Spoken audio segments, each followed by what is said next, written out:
Well, obviously, Lloyd, the fact that my father passed away the day before my 10th birthday. I was raised by my mom, my grandmother, and my two sisters, a lot of females. So my avenue to go out and to have fun was to go out through sports, whether it be football, basketball, baseball. I tried to stay active as much as I could. So that was the biggest thing, and it started in Little League and Biddy basketball. And that was, I didn't know what I wanted to be, but I wanted to go outside and have as much fun as I could. And my sisters would catch balls. I would throw baseballs to them or throw footballs to them, or they would pitch to me. My mom did, my grandmother didn't, but so the very much female influence, I wanted to go out and try sports.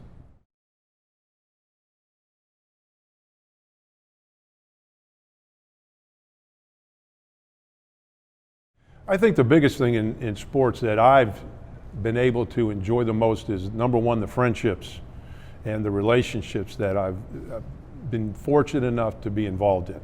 And 40 some odd years of coaching, the friendships that I've had through the coaches that I've worked with, the players that I've worked with, the administrators I've worked with, and then the relationships. Because when you're at a university for 4 years or you recruit somebody, you're there you're responsible not only for their on the field, but their off the field activities.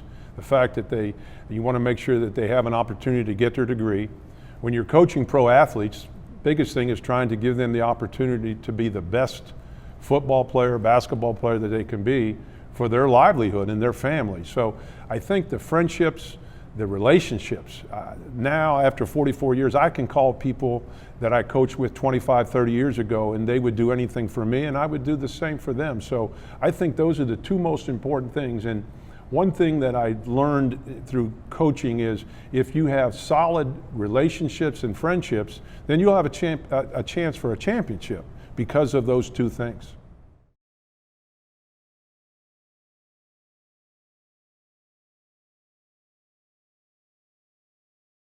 Well, number one, I want to thank the committee that selected me, but it's more than that. I think it starts with my family, my mom who helped raise me and obviously raised me, my grandmother because of the passing of my father at such a young age, my two sisters, many other people, Mr. Curley, Mr. Suey, because they became, father figures to me. My mom, my sisters had to drive me to practice, to football practice, pick me up from basketball, from baseball. They were very influential. And then, the many coaches that I had the opportunity to be around. Obviously Jim Williams was somebody that I've taken a lot of core values from in my coaching, from the term that we always remember, knock them into nickel seats. The guys that I played with, we always remember that. Ron Ferris, who coached me in basketball, Ted Kemmer, who coached me in basketball, Bob Smith. There's so many, and I'm forgetting people, but I think many of my core values that I've taken in my coaching career, I learned here in this area, not only from the coaches at State College, but the coaches that I was exposed to, like Donnie Robinson, and Denny Leathers, and many other people here, because it was important to me as I went on to become a coach.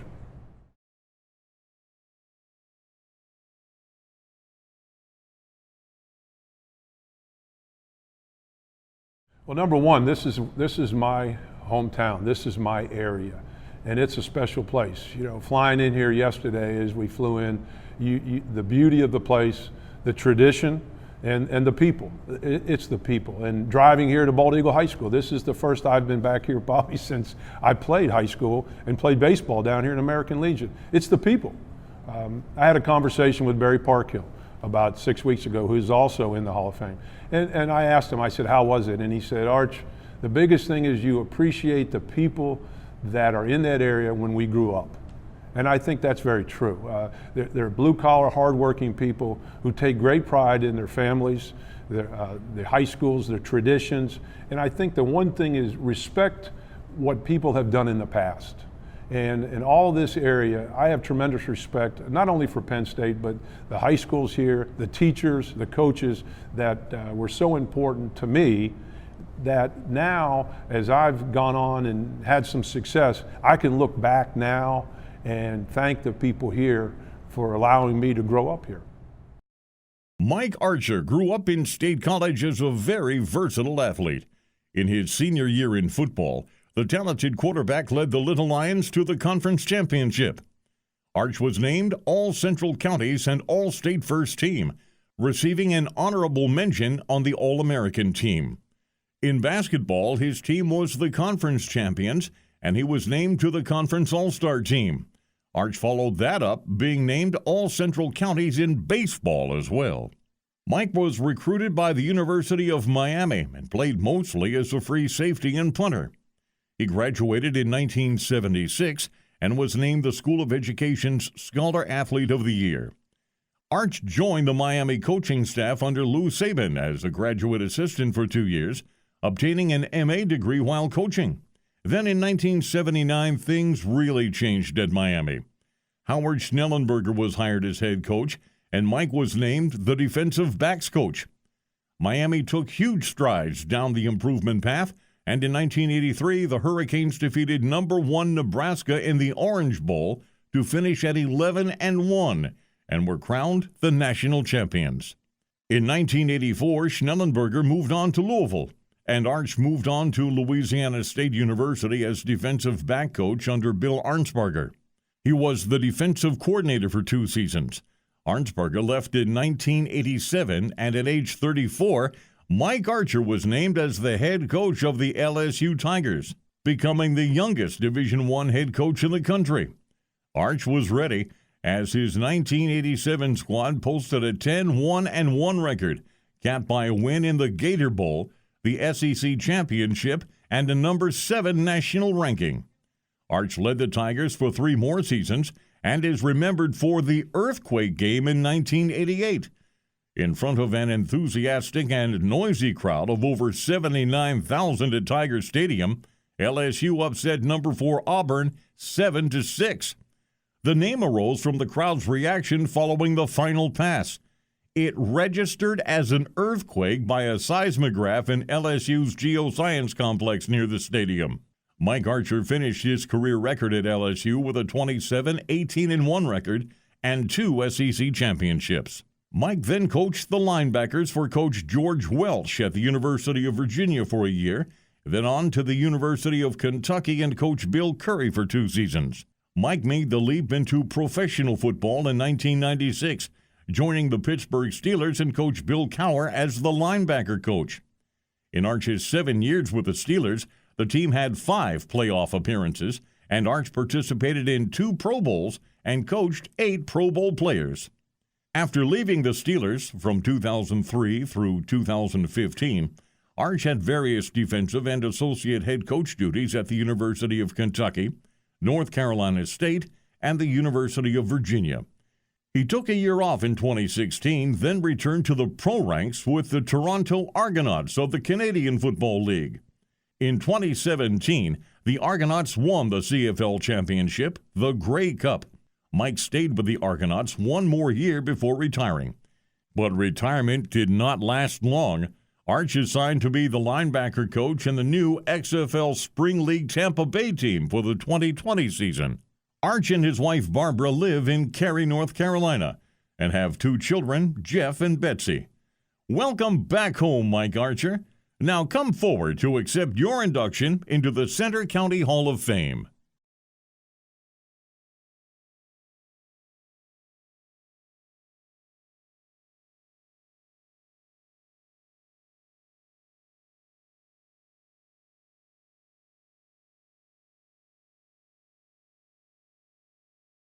My father, Denny Barkman, taught me at the age of 6 to swim with my face in the water, no dog paddle, and big arms at Martin's Dam Swim Club outside of Philadelphia.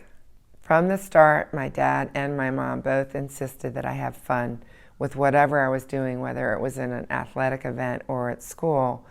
And he had the determination that I think I received to just be the best that I could be always.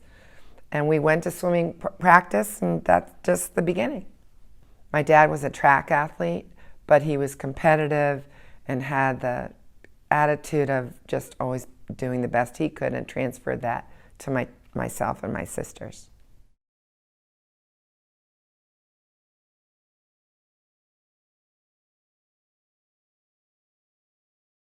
The thing that has given me the most satisfaction is having made friends up to 50 years ago in the sport, coaches and swimmers alike, with whom I can still have fun. Seems like our friendship never faded and we have a lot in common. So I can tell you that we have reunions every 4 years of the Olympic team and no one misses. Everyone goes. So I think the friendships I've made, along with the places I got to travel, New Zealand, China, all over the world, have given me the most satisfaction.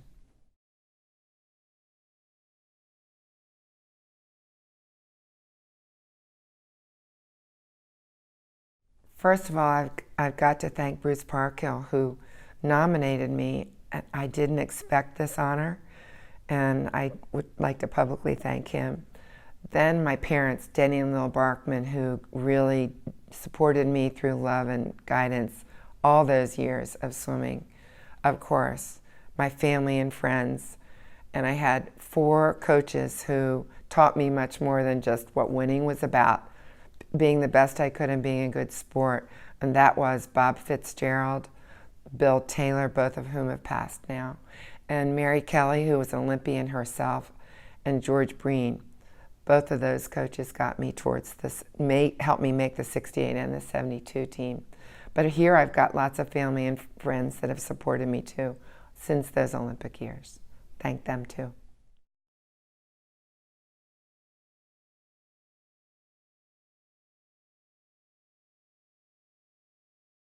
It's still kind of a shock and somewhat of a dream because of my Olympic experiences so many years ago. To be honored today is, I can't really put it into words, but I just want to thank everyone for including me among the incredible group of inductees and former people that are in the Hall of Fame. It's a great honor to be in that group, and I know that my parents are watching over and proud, and if I can do anything to let them know how much I appreciate it, this is a way to thank them and thank all of you at the same time. I think that it's very important to me to have this honor, but also for people to know how much I've appreciated all that they've done for me, not just in swimming, but in the classroom. I've been lucky enough to be in a school district for a number of years and have made so many friends, not just with swimming, but with teaching in this area, and some of whom are here today for this honor. Janie Barkman Brown graduated in 1969 from Radnor High School in suburban Philadelphia. Janie represented the United States as a 17-year-old at the 1968 Summer Olympics in Mexico City. She won a gold medal as a member of the winning U.S. team in the women's 4x100-meter freestyle relay, together with teammates Linda Gustafson, Sue Peterson, and Jan Henne. She and her relay teammates set a new Olympic record of 4 minutes, 2.5 seconds in the event final. Individually, she also received a bronze medal for her third-place performance in the women's 200-meter freestyle. Janie finished behind Debbie Meyer and Jan Henne, completing an American sweep of the event. Janie also won 3 AAU national championships. The first was the 200-yard individual medley in 1965 when she was age 14. Then, in 1968, she won 2 more, the 100-yard freestyle, and later in the year, the 100-meter freestyle. That same year, Janie was the feature on the cover of Swimming World magazine. After high school, Janie attended Salem College in North Carolina from 1970 until graduation in 1974, having taken time off to train for the 1972 Olympics. While at Salem, she trained under coach Leo Ellison and the men's swim team at nearby Wake Forest University. She graduated from Salem with a psychology degree and an early elementary teaching certificate.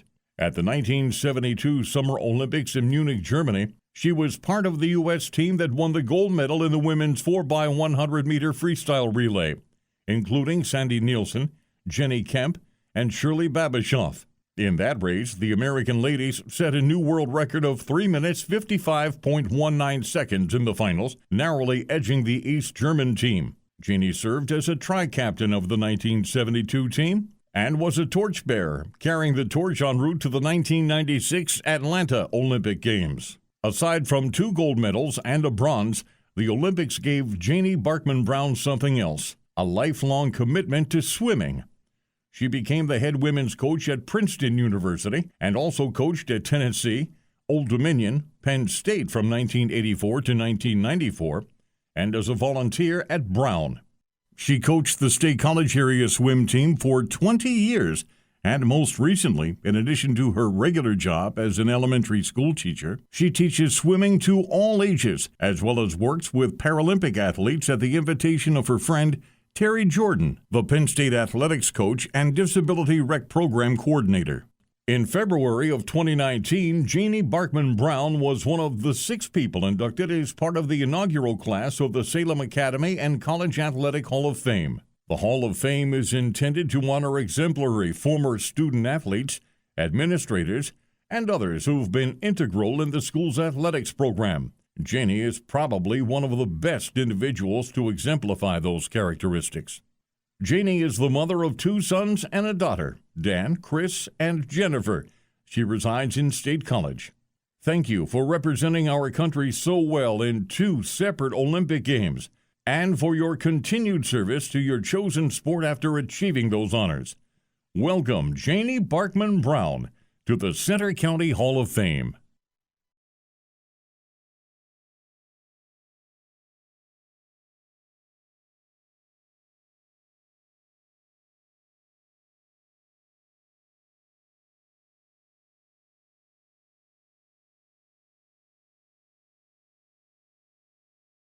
When I was a very young person, elementary school, a young man came down recruiting wrestlers, had a lot of enthusiasm coming out of his eyes and got me hooked on it. His name was Joe Humphreys.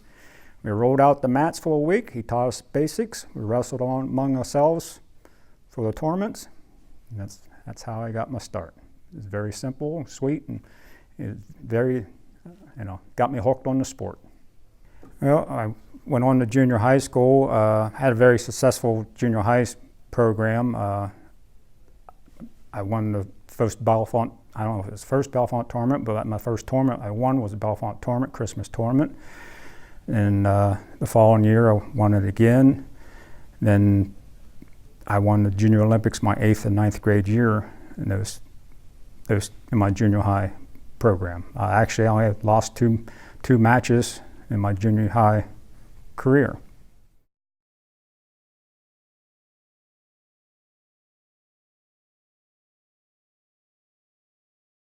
The most satisfaction I really had was how so successful at my sport. That really makes it enjoyable and I think build upon success. The number 2, the thing I really appreciate was the contacts and the people I've met through the years doing the sport and after post-sport things that remembers the old good times that we talked about. And the third most important thing that I really, and it just came to light from a classmate of mine a few months ago, is actually how many people I influenced and didn't really realize that I influenced them in the way that I did. Everybody that's talked to me has always been positive, thank goodness. So, but that's how I look at and how I look at my career, the 3 most important things that's important to me.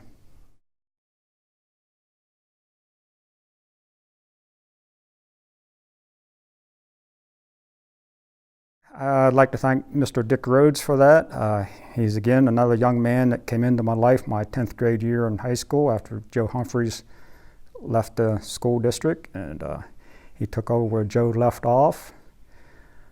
Had that gleam in his eye, kept you interested, kept you motivated to do what you could do and become a better person from it. So I want to thank Mr. Rhodes for all his help throughout the years. Dick made me the bet that if I won states that he'd milk cows for a week for me. Actually, him and Gowan Stoker both did that. They both did it for a week. Dick ended up paying his bet. I think I will have a picture showing Dick in beside a cow, whether he still knows how to do it or not, but we'll definitely have a picture available for him.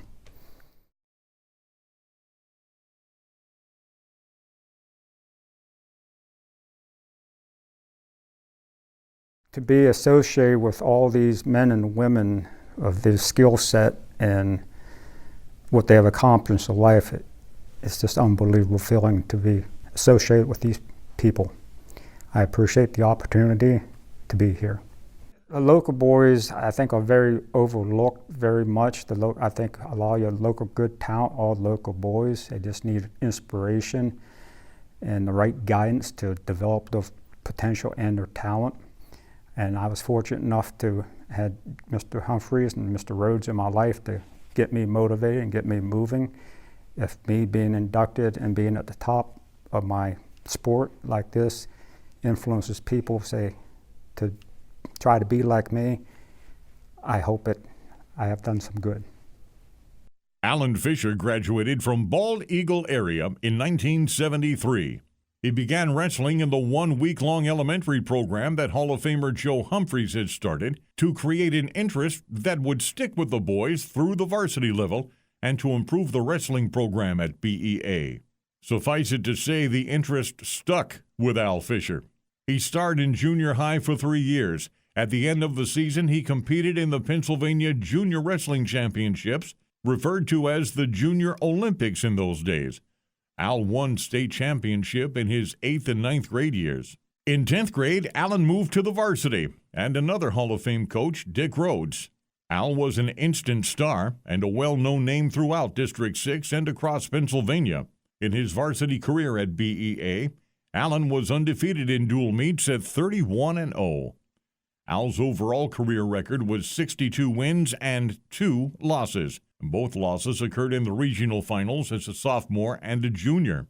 46 years later, his career winning percentage of 96.9% still stands at the top of the list for all the great wrestlers who have graced the mat at BEA. Al won the tough Bald Eagle Nittany tournament as a sophomore and was 2-time champ in the Mannheim Holiday Tournament as a junior and senior. He was 3-time sectional champ and 3-time District 6 champ, where he was twice named as the most outstanding wrestler. He was a 2-time Northwest Regional runner-up, then the champion as a senior, as well as the PIAA state champion at 145 pounds in 1973. Those who saw Allen's 18-7 victory in the state finals witnessed a takedown clinic featuring Allen's patented duck under. With each successive duck under, the crowd would simultaneously vocalize, "Ooh!" as Al would set up the move so well, then hit it with such speed and athletic grace, it made everyone in the farm show arena gasp. After winning states, Al collected on a promise. Coach Dick Rhodes had promised Al that if he won states, he would come to the Fisher farm every morning for a week and do the morning milking. Coach Rhodes stood behind that promise, much to the delight of Al and his family. Allen excelled in more than wrestling in high school. He was a tough running back on the football team, and he won the prestigious Jim Snyder Award in 1973. And he achieved recognition by the National Interscholastic Honor Roll with a grade average of 97.7 in his senior year. After high school, Allen was recruited by Penn State University. As a Nittany Lion, he was plagued with a series of leg injuries. With running the family farm in his plans, Allen knew he needed his legs working to full ability. So in 1975, he retired from wrestling. He continued his studies at Penn State, achieving a BS degree in agricultural education, graduating in 1977. Allen was a member of the inaugural class of the BEA Wrestling Hall of Fame in 1985, and he was inducted into the District 6 Wrestling Coaches Hall of Fame in 2002. He and Kathy reside near Milesburg, where he's the owner-operator of the family dairy farm. Allen has 2 children, Eric and Christy.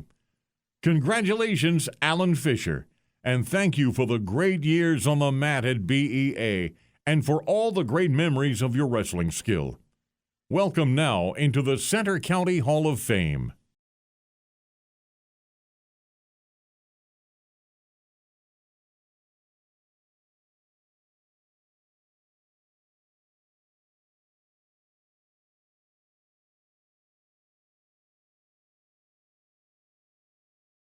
Back in the mid-1950s, Roger Bannister broke the 4-minute mile, and I was really enamored by that. I really thought it was great. In fact, so much so that I measured the length of my bedroom, which is the length of the attic in our house, And at that time, I ran my first mile. Like, it took me over 25 minutes to do it, but I was really with that. And then once I got into junior high, I wanted to go out for a sport. I first went out for wrestling in 7th grade, and I was 0-8 and pinned 7 times. So in 8th grade, I decided I would go out for basketball, and I was on the 8th string, and they only had 3 players on it, so I couldn't do that. But I noticed that every time I did conditioning, I was able to be right at the front. So when my family came back, my dad was on sabbatical. I was in Mexico City for my freshman year. I came back, and my sophomore year, I started cross country in the fall, and I became really loved the sport, and I enjoy running.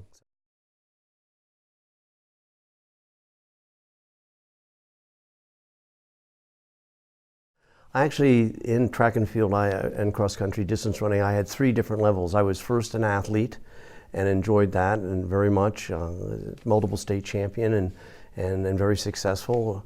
Also, I was good enough to get a scholarship to Penn State, so it paid for my college degree. So that was very successful. And then after that, I went on to be a teacher and a coach. And I was an assistant coach for some 9 years, 6 with the men, 3 with the women, and then 21 years as a head girls coach. And that was extremely rewarding. Probably of all the 3 phases of a runner, runner, athlete, a coach, or an official, that was probably the most satisfying, the coaching part of it. And then finally, after I retired, my wife and I and a friend, Greg Fredericks, were in charge of the officials for Penn State for 7 years. And that was also very gratifying. In fact, probably one of the satisfying parts was when after we won 3 state championships in a row in cross country, the next year I had some great girls, but they weren't as talented athletically, and they finished 3rd. And Harry Gross sent me a little note saying, you know, it's one thing to have the thoroughbreds, but when you have, and he was rather colorful with what he said, and I won't say it, you know, when you can get a 3rd place with them, that shows that you really are a coach.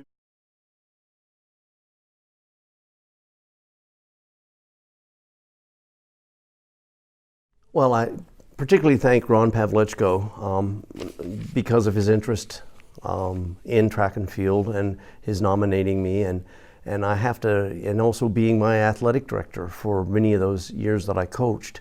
Also would like to thank, believe it or not, way back to Yib Bolton, who was athletic director way back, and then after that, Tom Wallace. Those 3 athletic directors were fantastic. I also have to thank so much my assistant coaches. Particularly Hubie White and Hannah Humphreys and Julie Giddings and Sue Marshall and Ryan Long. It just goes on and on. There were a lot of really good people there.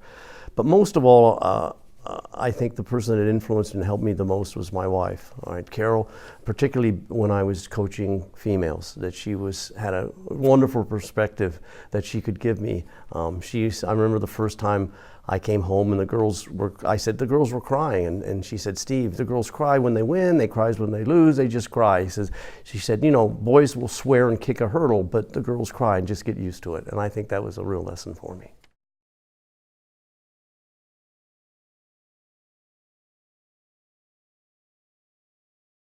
I really see myself as representing all of track and field in Center County.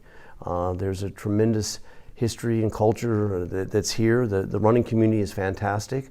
I'd have to also particularly thank Terry Loesch and Rapid Transit for all his support that he's done for so many athletes over this time.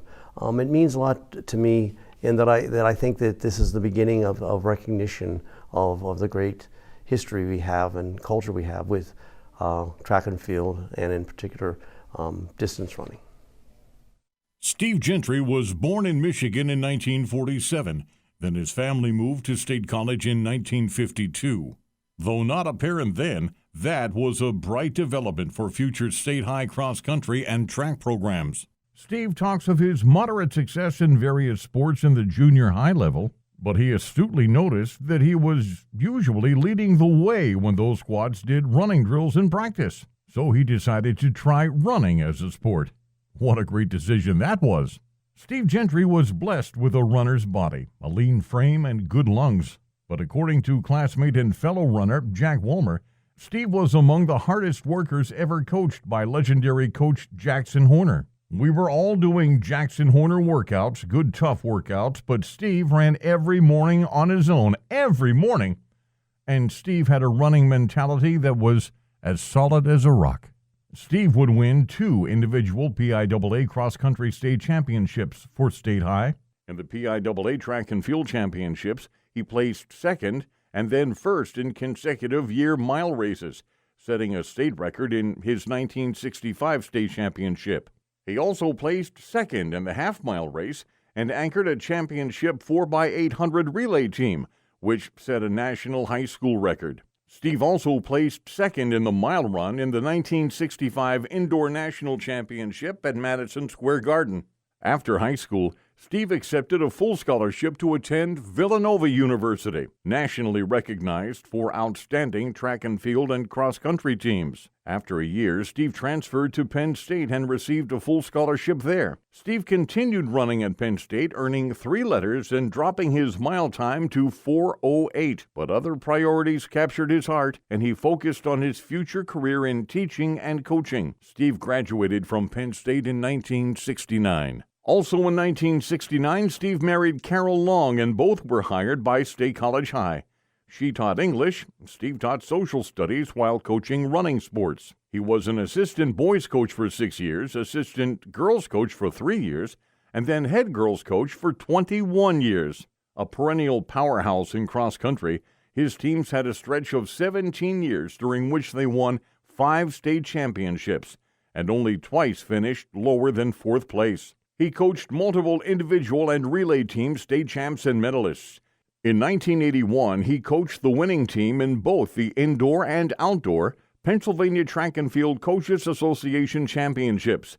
Steve and Carol both retired from State High in 1999, and in 2018, they both were inducted into the inaugural class of the Maroon and Gray Society. Steve was inducted into the Pennsylvania High School Track and Field Hall of Fame class of 2005. He was also very active in other aspects of his sport. For 20 years, he coached at Penn State Track and Field cross-country summer camps. In 1995, Steve was an honorary referee at the Penn Relays Carnival. From 2001 through 2004, he officiated the Penn Relays Decathlon. Also in 2004, he was an assistant coach for the Under-23 USA national team. He led the Keystone State Games Torch Runners for 10 years and has been a guest speaker at countless track and field and cross-country camps and conferences. Steve and Carol still live in State College, but do a lot of traveling. Thank you for your great years as an athlete and coach, Steve Gentry. Now come and accept your induction into the Center County Hall of Fame.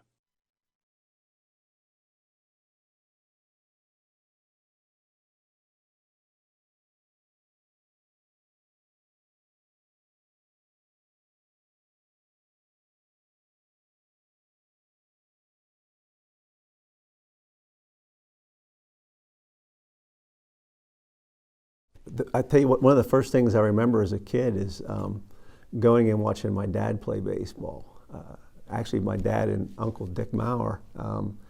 And I sat on the bench with those guys, and I was so impressed just by what was going on, actually. And I fell in love immediately, and it's carried on from there. I remember being home and having a ball and a glove, and I'd throw the ball over the arm of the couch and catch it diving over the arm. And I ruined the couch, but that's another story. And then actually the football came a little later. It'd be going to Bald Eagle games, and we'd play pickup smear, and that's how you learn to play it. And of course, my dad and mom both came from large families, and when we got together for a summer picnic or whatever, we'd play softball. Or for his fall, we'd play pickup football game. You know, my dad had 9 kids in the family. My mom had 8, and so I had the aunts, uncles, cousins all over the place. That's how I got started.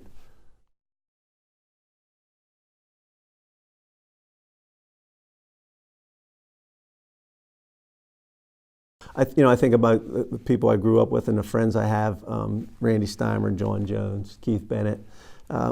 Baseball was a subject, and that's what we played, and we had a great time doing it, and those friendships will last. We go out to dinner, we get together for picnics. we help each other out, and baseball was the core. And you know, that still happens with the other people too. College, same thing, no different. I get together with guys I was teammates, classmates with at Juniata College. We play golf. We get together with their families and we do things together. It's just wonderful. And you know, it's not so much the athletes, because they're great athletes. They're better people than they are athletes. You know, than being great athletes. It's just good people to be with, and I mean, that's what it's all about.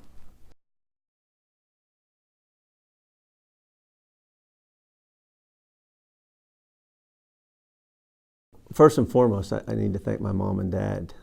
My dad worked at Cerro Copper and Brass. We also had a farm at home. Dad was working, gee whiz, I don't know how many hours a week, 100 hours probably. And mom was the taxi. She also cooked the meals, cleaned the uniforms, whatever. Also, I need to thank Keno Beezer, started Teener League. Actually talked my mom and dad into buying me spikes to play instead of sneakers. What a difference it made. But just a great guy. My coaches, you know, I've always felt that I was at the right place at the right time, whether it be Coach Stoker, Coach Rhodes, Coach Murniak. Juniata, it was Coach Barrier, Coach Ash, Coach Rossi, Coach Rogish. Just wonderful people, and they genuinely cared about what you were doing. It wasn't about the sport itself; just it was about everything else. It was important to them. And then finally, my wife. You know, I think there's times where I said at Juniata College, I think she saved me. I met her January 26, 1980, and I've never regretted it. What a wonderful person.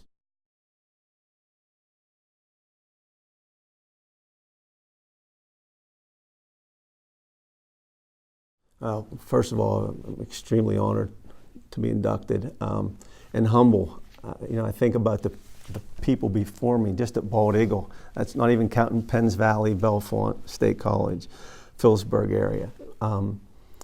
Just the fact that I'm honored and to be recognized in the Hall of Fame is incredible. There's a ton of people that I need to thank. You know, it's never about one person, and it's about everything else, and everybody that helped you get there. And there's so many people that I want to thank. I don't have time to thank them all, obviously. But first and foremost, you know, it's a blessing. It's an honor. I feel extremely privileged. There's people that are waiting to get in that I need to try to open up the door for that to happen, just because there's some people out there that, like I said, I'm just humbled and honored to be elected. Jeff Miles graduated from Bald Eagle Area High School in 1978. He is one of the most versatile athletes in BEA history, earning 9 varsity letters in 4 sports, 3 in football, 3 in baseball, 2 in wrestling, and 1 in basketball. As a senior football player, Jeff was a star running back and team captain for Coach Gowan Stoker. Jeff amassed incredible stats in the 8-3 season. He rushed for 1,720 yards, which is still the single-season rushing record at BEA 41 years later. That year, he was selected as All-Central Counties Conference, All-Big 8 Conference, and named First-Team All-State, as well as being named to the Big 33 team. Over his career, Jeff owned a spectacular 6.7 yards per carry average, with 26 touchdowns and 170 total points scored. In baseball, Jeff was equally prolific. As a senior, he was the team captain. Jeff was named All-Central Penn Conference, and he won the Burl Flick Award and the prestigious Jim Snyder Award. Jeff was recruited by Juniata College to play both football and baseball. He earned 4 varsity letters in football, and as a senior, he captained the team. Jeff led the squad in rushing as a junior and was selected as the most valuable player of the MAC Association East-West All-Star football game.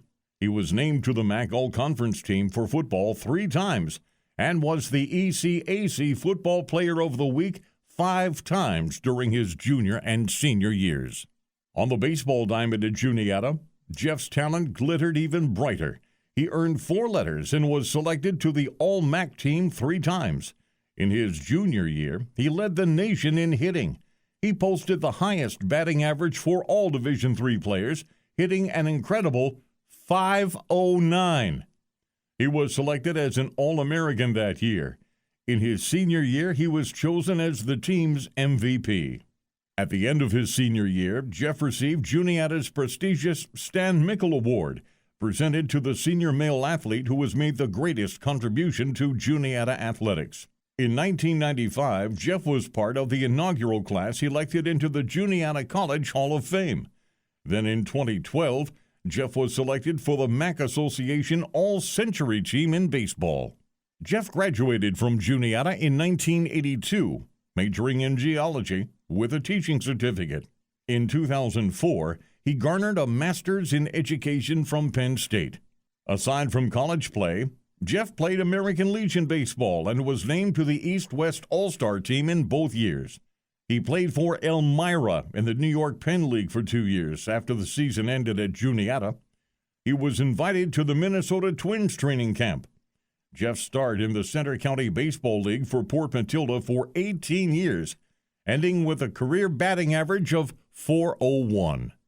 Jeff coached football and baseball at Juniata in 1986 and 1987. He was a teacher at Huntington from 1989 through 1995, where he coached football, wrestling, and softball. He then moved to administration for 24 years before returning to his alma mater, Bald Eagle area, in 2013, where he still serves as the superintendent of schools. Jeff and his wife Lisa live in the Julian area, and they have 2 daughters, Lindy and Kelsey. Congratulations on your excellence in your 2 great sports, Jeff Miles, and welcome to the Center County Hall of Fame.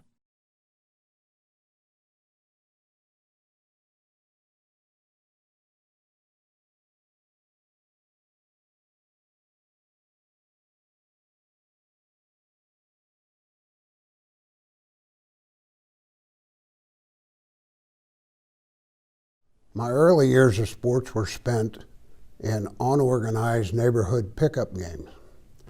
I remember playing baseball almost every day at the Bellefonte Little League field.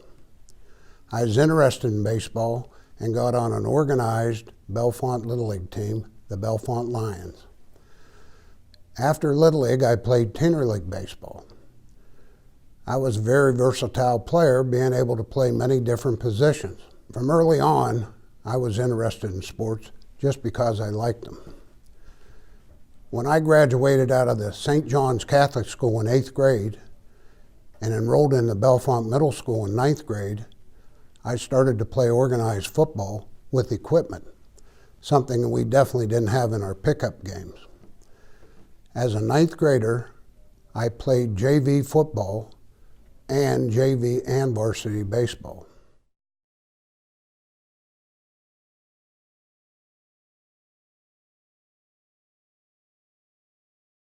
I found satisfaction in my sporting career by playing both baseball and football. Some of the teams that bring back fond memories are my Little League All-Star team. When I was 12, we didn't win much, but we had a good time. The 1966 Teen League All-Star team from Bellefonte, we were the Pennsylvania State champs. The 1967 Bellefonte High School baseball team were the district champs, and that was a big deal because we played the finals at the Penn State University baseball field. Football teams include from Bellefonte the 9-1 high school football team, 1966.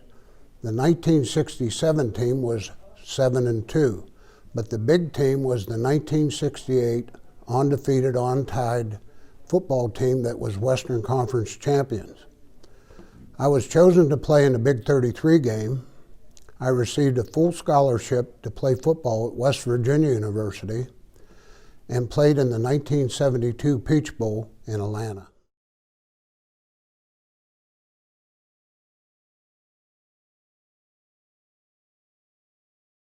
First of all, I'd like to thank my mother and father, who were sports parents, my brother Tony, who nominated me for this honor, and my wife Marcia.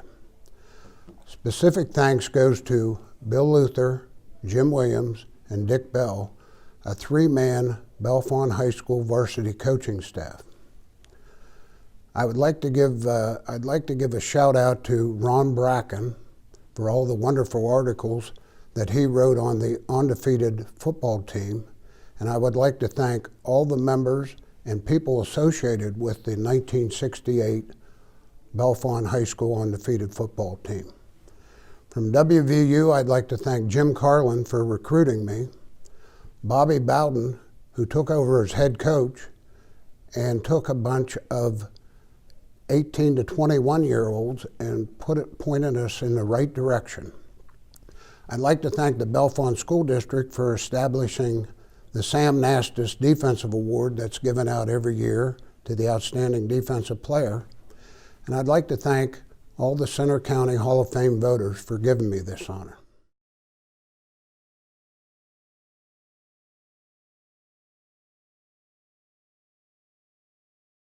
I have many feelings on being inducted into the Center County Hall of Fame. I am humbled, honored, and blessed to be in the 2019 class. This is such an incredible honor and privilege, an accomplishment I will cherish for all time.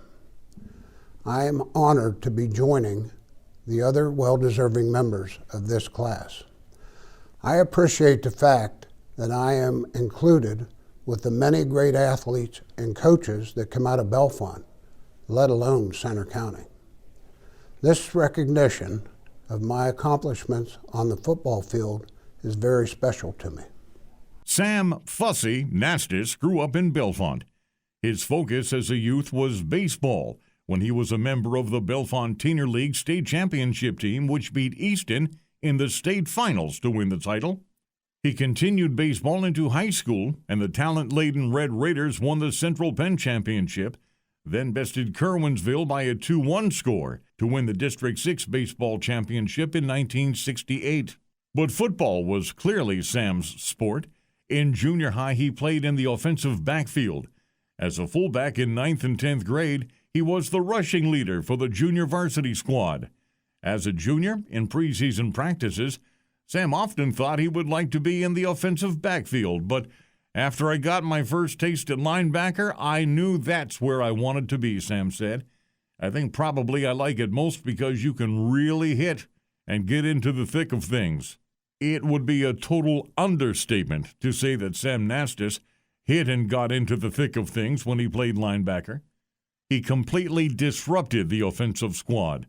Many called Sam the best tackler in the state.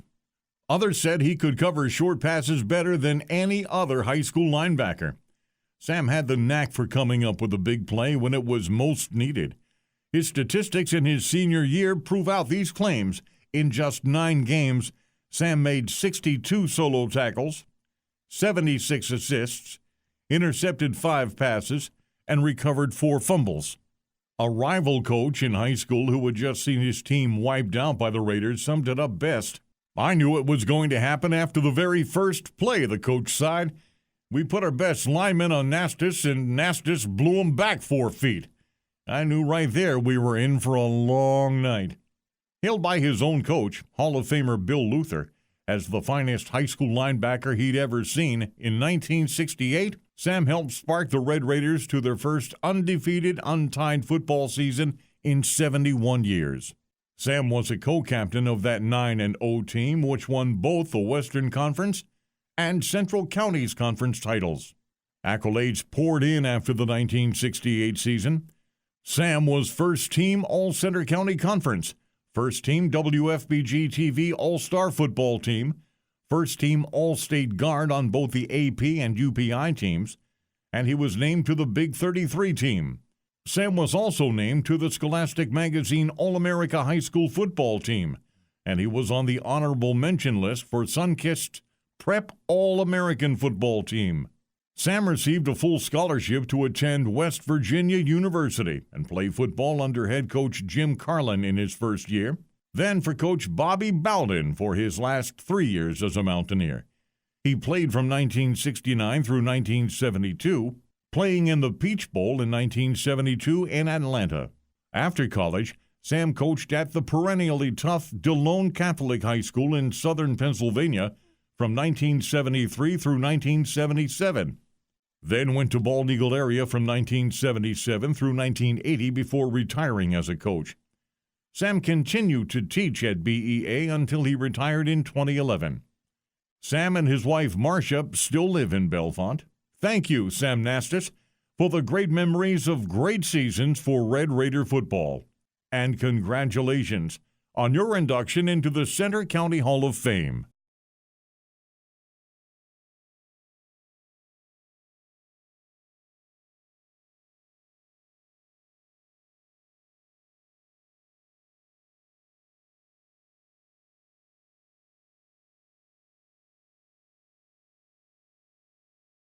My start in the sport of baseball was my father was a professional baseball player for a while, coached in the county ball for a long time, managed, and he used to spend time with my brother and I playing catch, hitting fungos in the backyard. That was my initial start. And at age 4, 5, and 6, back then, you know, you had a little bit of ability. I mean, you could play catch ground balls and so forth. From there, my first organized team was the Port Matilda Little League. I played there from 9 to 12, 4 years, for Mr. Ziegler, who was the principal of school, and I also played for him in 9th and 10th grade at Port Matilda. Okay? After Little League, I went to Unionville for 3 years for junior ball, high school ball in 9th and 10th grade at Port Matilda. Then the jointure started, and I went to Baltimore area in 11th grade, and I played for Doc Etters.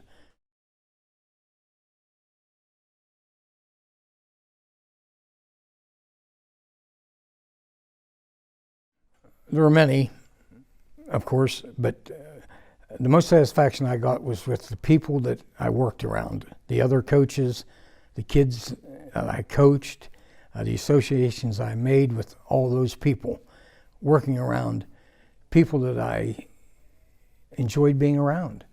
I got the satisfaction of playing ball at Penn State right out of high school. That was another big accomplishment for me.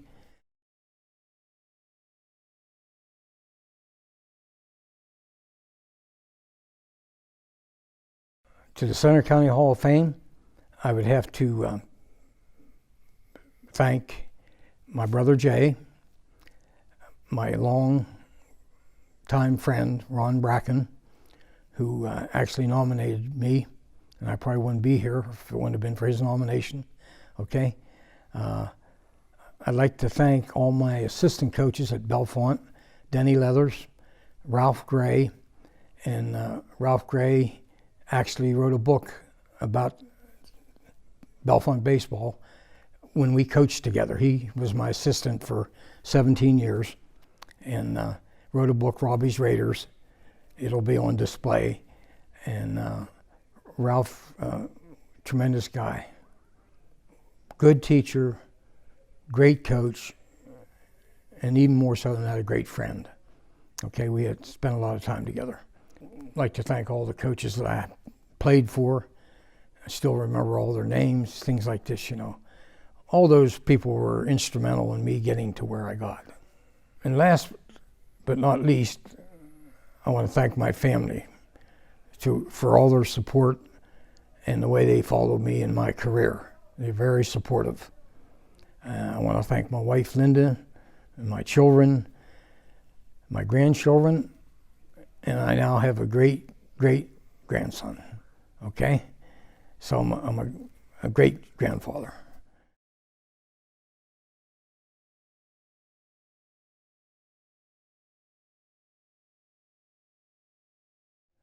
To me, to be nominated and elected into the Hall of Fame is such an honor and a humbling experience, you know? I never imagined anything like this happening to me. I knew a lot of people in the other 2 previous Hall of Fames, but it was such an honor, something that I'll never forget. A big part of my life now is a lot of people ask me about it once they saw that I was elected. So I shared that with those people, but it's just a great honor to be in something like this. Don Robbie Robinson was born in Phillipsburg with a baseball pedigree. His father, Jay, played in 1948 as a minor league catcher in the St. Louis Cardinals organization and continued to play ball with Port Matilda in the Center County League. Jay was a player-manager in 1948 when his son Robbie was the bat boy for the Porters, who won the league championship. Robbie began playing baseball at age 6 in the Port Matilda Little League. As a teen, he played junior league baseball in Unionville and Tyrone. Robinson earned 2 letters in baseball at Port Matilda High School in 1955 and 1956. Then in 1957 and 1958, he earned 2 more as a second baseman playing for Coach Doc Eddards in the newly formed Bald Eagle Area District. He played for the Penn State varsity from 1959 to 1962, winning letters as a starter at third base in 1961 and at second base in 1962. Coach Joe Beddick batted Robbie second in the lineup because of his ability to get on base and sacrifice bunt. He played errorless baseball for the Nittany Lions. Robinson graduated from Penn State in 1962 and was hired at Bellefonte, where he taught phys ed and science while coaching basketball. He became the head baseball coach at Bellefonte in 1964, and the Raiders promptly won the league championship. Robbie was head baseball coach at Bellefonte High School from 1964 to 1981. During his 18 years as head coach, his teams won 7 Central Penn League titles and 4 District 6 championships, compiling an overall record of 199 wins, 93 losses, and 1 tie. The 1977 Red Raiders baseball team had the distinction of playing in Pennsylvania's first PIAA State Baseball Championship game. After a year sabbatical, Robbie returned to Bellefonte as an assistant coach to Hall of Famer Denny Leathers from 1983 through 2000. Robbie's Raiders, a book by Ralph Gray chronicling Don Robinson's coaching career at Bellefonte Area High School, was published in 2018.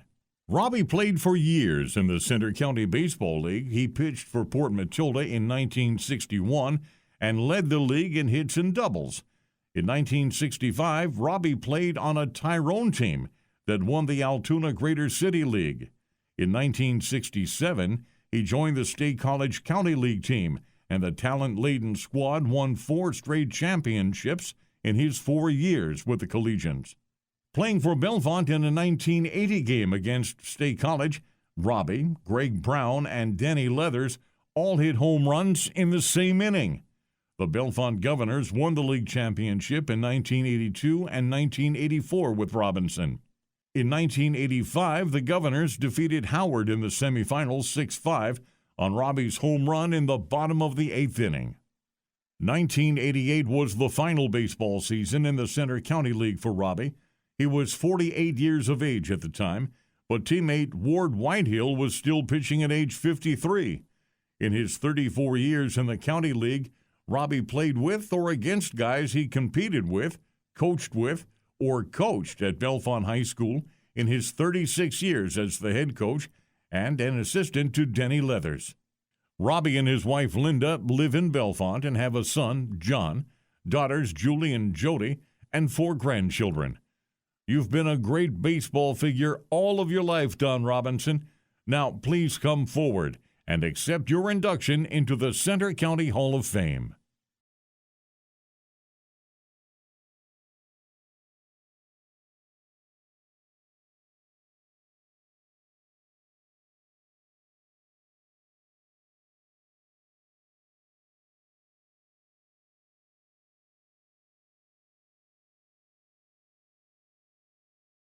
Well, I played 4 years in Little League for Decker Motors. My manager was Johnny Drojan.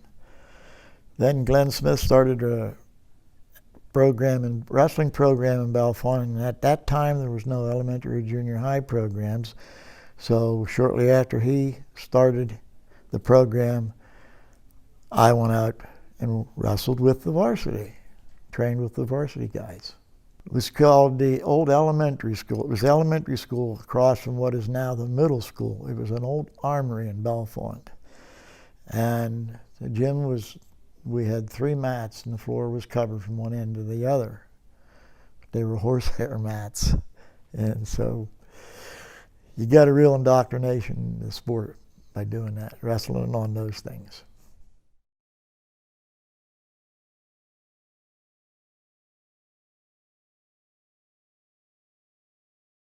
In both sports, watching kids progress from beginners to, in wrestling, to district champions or state champions, or just seeing them improve from day one to the best of their abilities when they were seniors.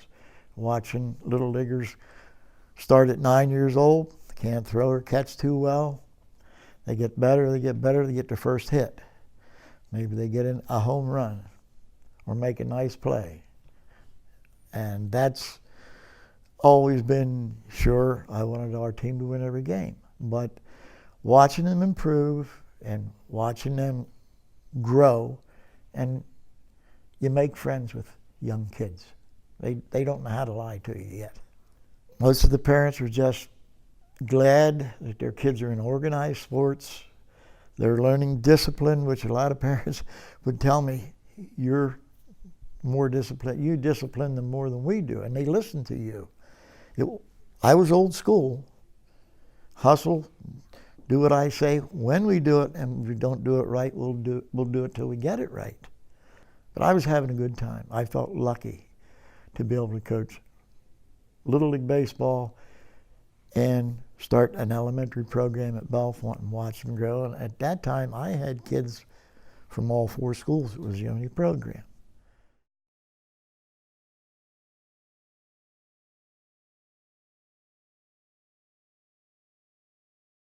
Well, I want to thank my mother and dad, and my older brother Alan, and my older sister Helen. Every Little League game I coached, every wrestling match, I was in the band and the chorus.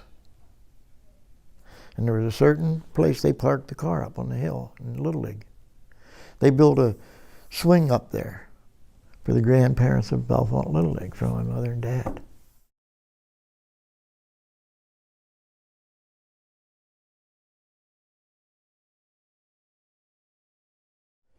This is quite an honor, something that I never expected, something I never did any of these things to get an honor like this. I'm humbled by it. There's a lot of outstanding people already in this Hall of Fame, and to have my name included is just quite a super honor. But I've made friends with kids that were 9 through 12-year-olds, and they're all grown up now. That thrills me to death. There's no other way to put it.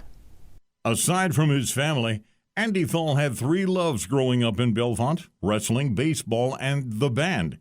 He had nurturing parents who got Andy to any program in which he was interested.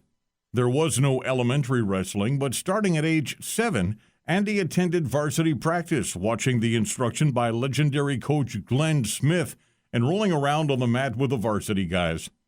Mike Flanagan coached Andy in high school as he earned 3 varsity letters and was captain his senior year. There was no youth or junior high band, but Andy's ability as a drummer was noticed, and he became a member of the Bellefonte High School band in 6th grade and continuing through his senior year. He was an all-star catcher in baseball at all levels in which he participated. After graduation, Andy joined the U.S. Army in November 1959. While stationed in Germany, he joined the boxing team and was the 28th Battle Group champion and 24th Infantry Division runner-up. After his honorable discharge, Andy returned to Bellefonte, working as a technician at a local chemical lab. He later worked for North American Refractories, retiring in 2003. In the mid-1960s, Andy started an elementary wrestling program at the Bellefonte YMCA, the first organized elementary program in the county. He had wrestlers from all 4 schools and taught the fundamentals to prepare them for future competition. Many of his wrestlers had successful careers, some becoming district and regional champions. One wrestler became a 2-time state champion and an All-American at Penn State. Andy was involved in the Bellefonte Little League program for 35 years, coaching 8 first-place teams, 7 all-star teams, 2 district runner-up teams, and in 1988 he coached an all-star team that placed 4th in the state. From 1968 until 1970, he wrestled for and coached the Bellefonte YMCA men's team, which was made up of young men from all over the county. In 2 of the 3 years, Andy won the state championship at his weight. In 1968, Bellefonte won the team title, while Andy was named the tournament's most outstanding wrestler. Also in 1968, Andy was encouraged to become a PIAA wrestling official by Sam Markle, a dear friend, longtime official, and 2015 inductee into the National Wrestling Hall of Fame. In a 20-year career, Andy had a busy dual meet schedule and numerous sectional, district, and regional tournaments. He worked 4 state championships and was selected to do the AAA finals in each year. Andy was considered to be one of the premier and most preferred officials for major dual meets and tournaments.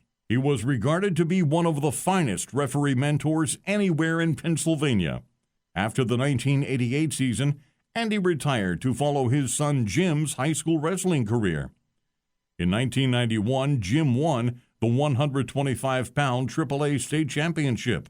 Andy was named Bellefonte JC Man of the Year in 1988 for his many years of voluntary involvement with the town's youth programs, Little League Baseball, and wrestling. Andy later became the head coach of the Bellefonte Elementary Wrestling Program. He also served as a volunteer junior high coach and then a volunteer with the varsity team before retiring from coaching in 2012. Andy was inducted into the Bellefonte Wrestling Hall of Fame, class of 2004, and is now chairman of the Hall of Fame committee. Andy and his wife Denise live in Bellefonte and both still volunteer. Thank you, Andy Thal, for your dedicated work for your community. Now, please come forward to be inducted into the Center County Hall of Fame.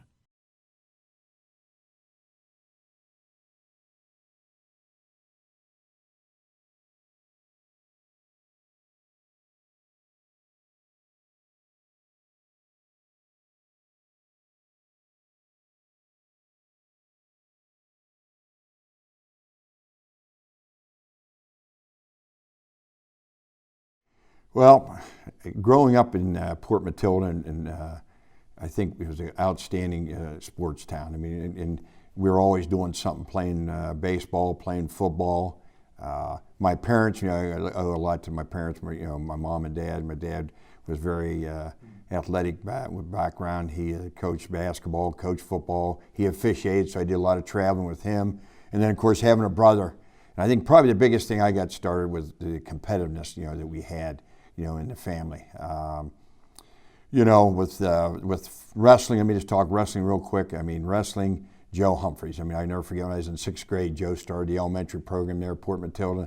We finished up at the end of the week down at Baldigo, had a tournament, and I still got some great memories of that. And that kind of got me started into wrestling, and I loved that. And I had 1 year off because my dad and Joe kind of went at it a little bit. My dad was a basketball guy, and of course, Joe wanted me to wrestle, and in 8th grade I played basketball, and then Joe won the battle, and fortunately I got back out in wrestling in 9th grade, which was great. In football and baseball, I mean, living in Port Matilda during those 60s, it was great. I mean, Ron Bracken, who's in the Hall of Fame, Ronnie and my cousin Jerry Spackman, they organized a lot of things. I mean, we were always playing football, pickup football, baseball, I mean, all year round. We were always doing something. And Jim Rudy, I owe him a lot of credit too. Jim Rudy was our baseball guy over there. So I think, like I said, my contact with sports was a lot to do with where I grew up, the family, and all the people and contacts we had in that town.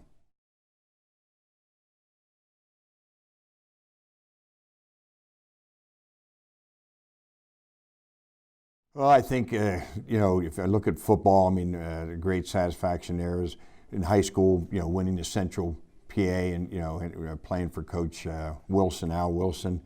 And I think the satisfaction of people and friendships that you developed in all the sports that you're involved. Wrestling obviously was, going to the state championship, being Bald Eagles' first regional championship, I mean, that was exciting, and especially, people didn't expect you to get there, and so that was exciting. At the college level, being a 4-year starter, and playing for Coach Girardi, who really turned the program around, and then was able to coach. Next year will be starting my 46th year, and the number of championships, that we won there, and I've been involved with a lot of great people that, that I've enjoyed the success, and I love the experience that I've had.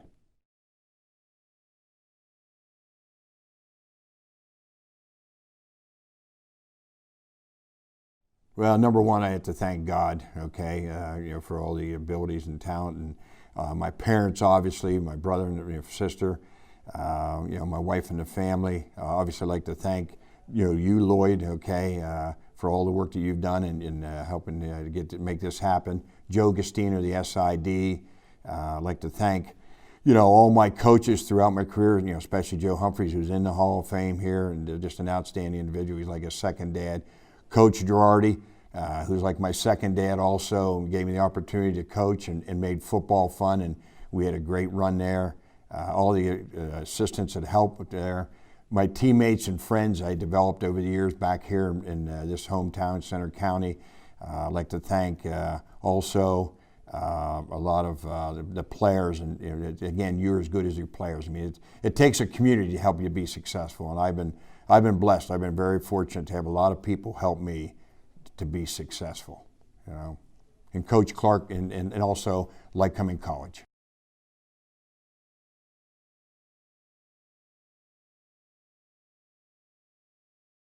Wow, that's what I'll say. Wow, I'm extremely humbled, honored, excited to be inducted following the previous 2 classes. I was fortunate enough to be here for the first class, and a lot of these people I know. I mean, in stories, I was talking about Andy Thal, who's going in now. I can remember Ward Whitehill, who I remember playing baseball against him throwing. I was shaking in my shoes.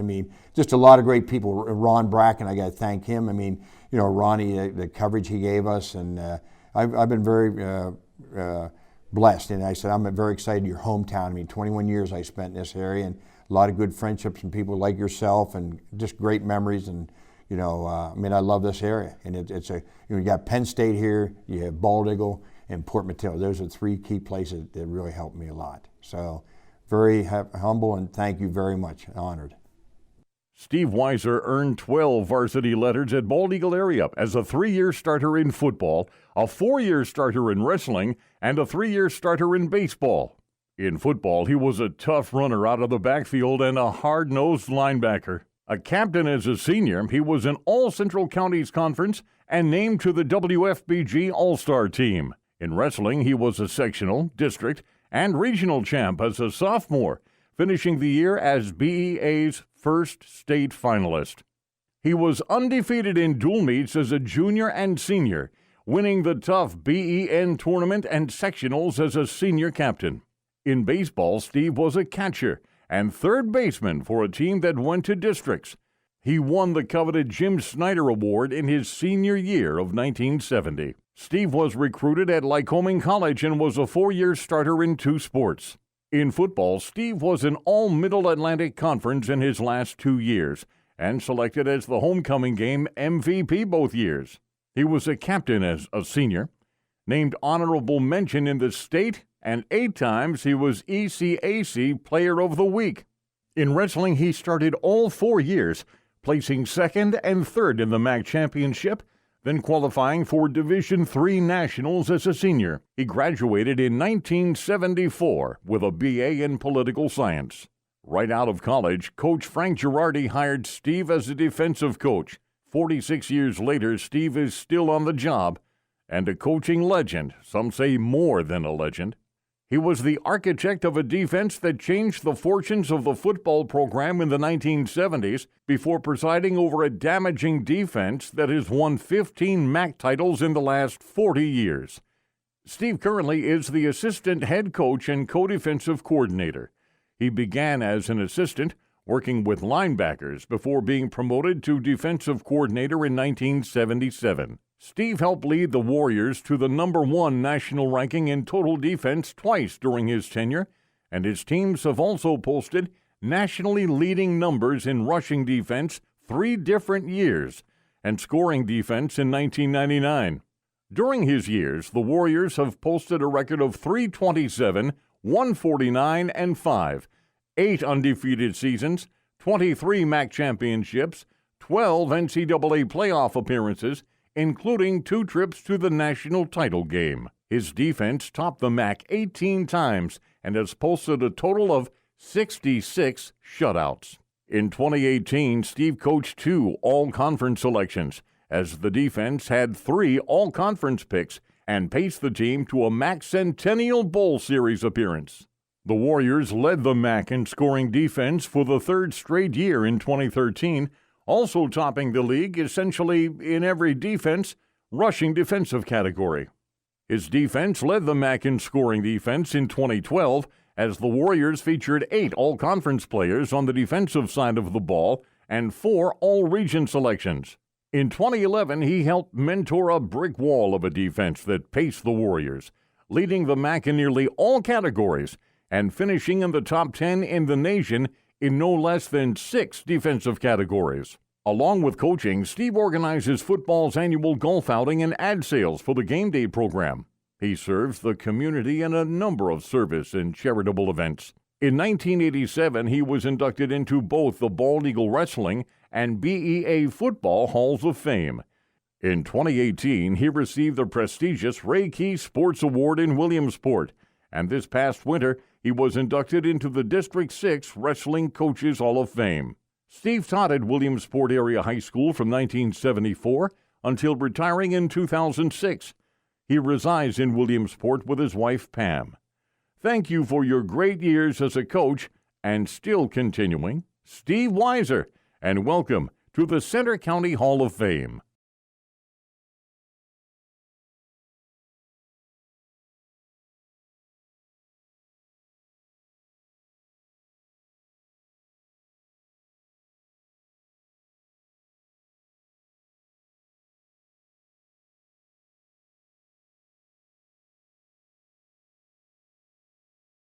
When our class, the class of 1964, entered Bald Eagle High School, I kept hearing about somebody named Mike Kondo from Howard racing around, and I really officially didn't meet him for a couple of years, actually until we were about 14 and class officers.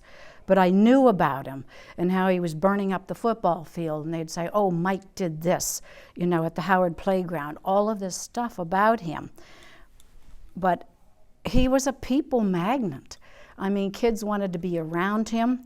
He was so, so happy from then until the day he passed away. He was just a happy person, loved life, and loved sports with his whole heart. So, but people and relationships were key in his life.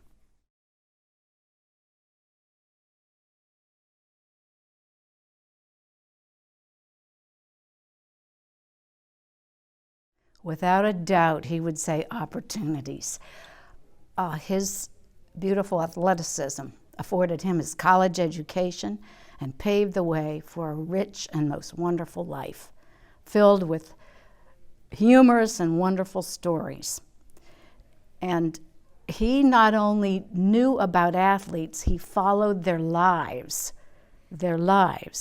deep into them. Great admirer, early admirer of women's sports, followed that as well. So he was my sports trivia man.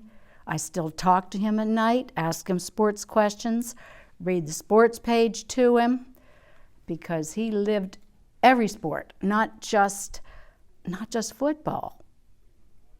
I mean, he really truly did. And his very favorite boxer was Muhammad Ali. And on the morning of one of his surgeries, his brain surgery, after we prayed together, he looked at me and he said, "Float like a butterfly, sting like a bee."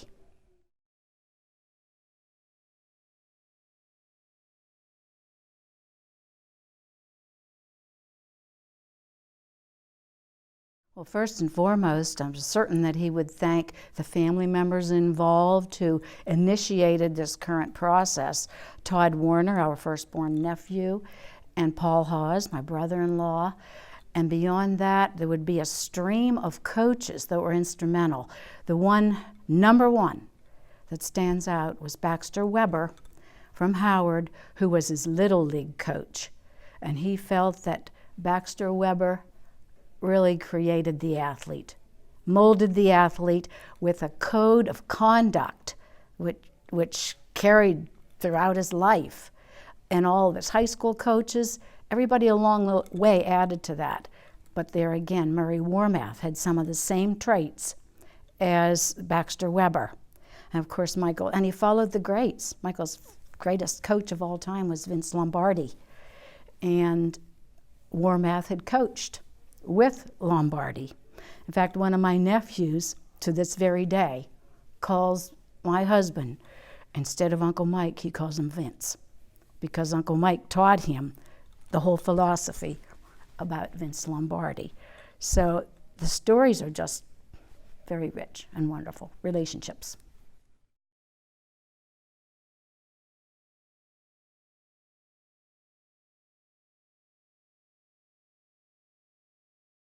Well, it's like frosting on the cake of a great person. My husband was the most humble man, filled with humility. It was one of his most beautiful gifts. Not even his own son. In all the years of our marriage, we never heard this man brag about his sports prowess. And in the conversations out in the waiting room, people there felt the same way. So it's just a great tribute and honor for a man who loved all sports, followed them forever. Mike Kondo grew up in Howard, a community he loved, his own special place with lifelong friends and memories. People realized early that Mike was a gifted athlete. He played in Little League and dreamed of being a New York Yankee. However, a different game would become his signature sport. When he entered Bald Eagle Area High School, his athletic potential came into full bloom. While still in junior high, every BEA coach knew he was the athlete they wanted. Mike would go on to win medals with the District 6 and PIAA track and field championships and earn 9 varsity letters in football, basketball, and track. On a September Saturday in 1961 at Bald Eagle Nittany, sophomore Mike Kondo's first varsity touch was a kickoff return for a touchdown, the first of his BEA record 42 TDs. The Eagles finished 1962 under first-year coach Ron Signorino, a best-ever 7-1-1. That season, Mike had one of the best games of his career as BEA beat Chief Logan 34-15. He later learned a University of Minnesota recruiter was at the game. In Mike's senior 1963 season, BEA finished at 8-0-1. The only blemish, a 26-26 tie, played against also unbeaten Chief Logan in front of 6,000 fans at Wingate.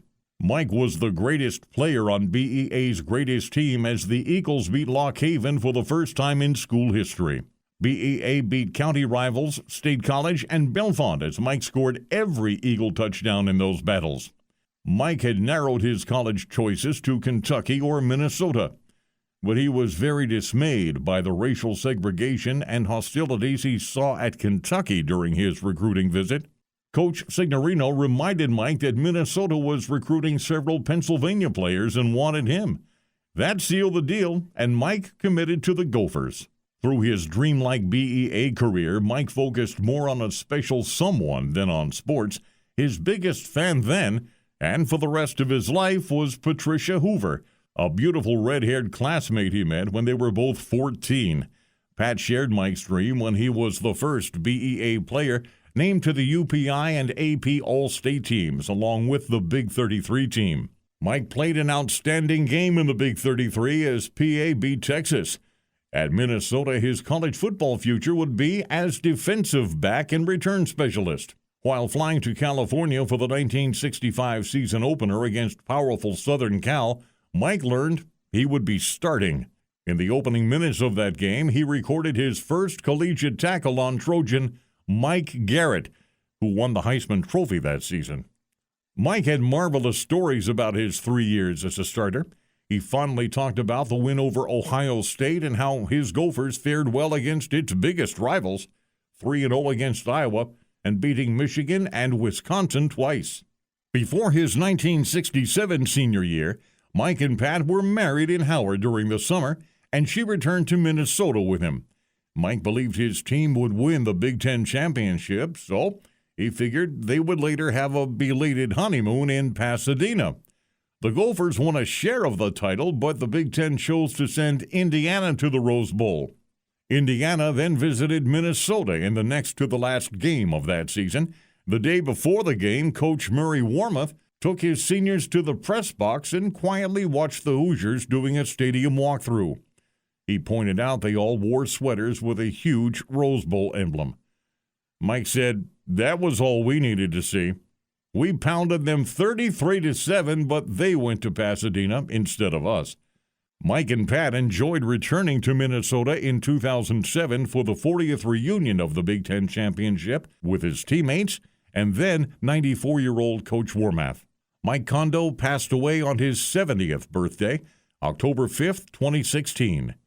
Pat and their son, Wells, are here today and are very grateful for this wonderful honor bestowed on BEA's legendary athlete from Howard. Please come forward and accept Mike Kondo's plaque and induction into the Center County Hall of Fame.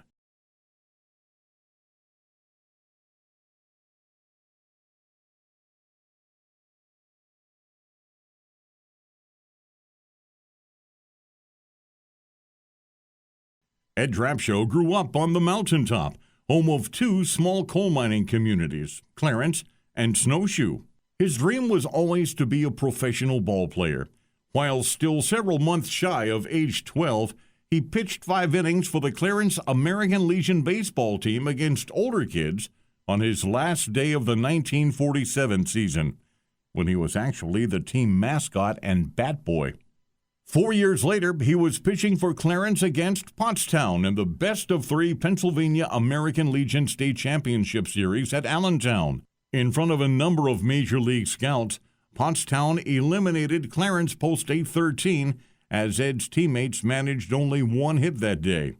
Better days lay ahead for the southpaw pitcher who attended Snowshoe High School and then Bellefonte High School. He pitched in the Center County League before moving on to amateur ball in Canada. His next stop was Penn State University, where his dazzling 3-year varsity record showed 29 wins and 3 losses. His 12-0 record and 1.52 ERA in his senior year of 1957 sparked the Lions to a runner-up finish, losing 1-0 to California in the College World Series in Omaha. Often referred to as the top collegiate pitcher in the East, Ed Drapshow earned his first-team All-America honors to cap the 1957 season. Other top efforts turned in by Ed included a no-hitter against Bucknell and a 19-strikeout effort against the University of Pittsburgh. The 1957 season included a 17-game winning streak for the Penn State team and a 22-2 overall mark. Ed teamed with fellow Hall of Famer Cal Emery from Center Hall as the duo won all 22 games for the Nittany Lions that year. Penn State won 2 games and the NCAA District II championship at Brooklyn's old Ebbets Field to advance to the College World Series. Ed eventually signed a pro contract with the Cleveland Indians organization and began as a starter and reliever in the Eastern League with Reading. His next stop was at Class AA Mobile as a reliever. As a AAA pitcher, Ed faced eventual Hall of Famers Ernie Banks and Al Kaline in spring training. He also spent 4 years in the White Sox minor league organization. In his 8-year minor league career, Ed posted a 50-win, 40-losses record, appearing in 282 games with Cleveland Indian and Chicago White Sox affiliates. He amassed 341 strikeouts in the 794 innings he pitched and threw 9 complete games, including 3 shutouts. Following retirement from playing ball in 1964, Ed and his wife Millie returned to Center County, where Ed taught at Penns Valley High School for 29 years. Ed passed away in March of 1997, and Millie died in May of 2017. The Penn State Baseball Club now annually presents the Ed Drapshow Award to the team's most improved player at its annual banquet. Ed is represented here today by his son, Jeff Drapshow. Please come forward, Jeff, and help us as we welcome your father, Ed Drapshow, into the Center County Hall of Fame.